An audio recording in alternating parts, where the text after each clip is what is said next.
ایک عمل اور ہے 10ویں تاریخ کا، وہ ہے قربانی کرنا۔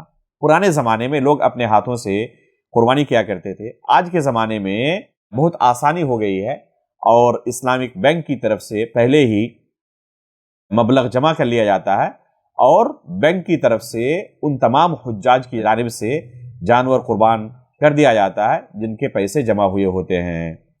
لیکن کب آپ کی قربانی ہوئی، آپ کو اس کی خبر حقیقت میں نہیں ہوتی۔ بعض لوگ کہتے ہیں کہ بینک کی طرف سے یا بعض ایجنٹ کی طرف سے ہمیں کہا گیا ہے کہ فلاں وقت آپ کی قربانی ہو جائے گی، یا ہم آپ کو فون کر کے کہہ دیں گے، لیکن حقیقت میں تجربہ یہی کہتا ہے کہ کسی کو پتہ نہیں چل پاتا۔ یہ بتانا ناممکن کی حد تک ہے کہ کسی کو بتایا جا سکے آپ کی قربانی کب ہو رہی ہے، کس وقت ہو رہی ہے۔ اس لیے قربانی کو آپ اس میں اگر حلال ہونے کے لیے شمار نہ ہی کریں تو بہتر ہے۔ باقی جو 3 اعمال ہیں، ایک ہے رمی جمار، ایک ہے حلق کرنا یا قصر کرنا، اور ایک ہے طواف افاضہ، ان تینوں میں سے کوئی بھی 2 عمل اگر آپ کر لیتے ہیں تو آپ احرام کا لباس کھول سکتے ہیں۔ اب آپ کے لیے احرام کے لباس میں رہنا ضروری نہیں ہے، لیکن ابھی تک بیوی سے مجامعت نہیں کر سکتے، جمع نہیں کر سکتے۔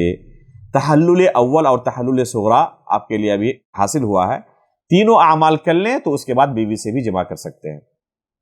اب اس کے بعد مکمل طور پر آپ حلال ہو گئے، اور 10ویں تاریخ کا آپ کا عمل مکمل ہو گیا۔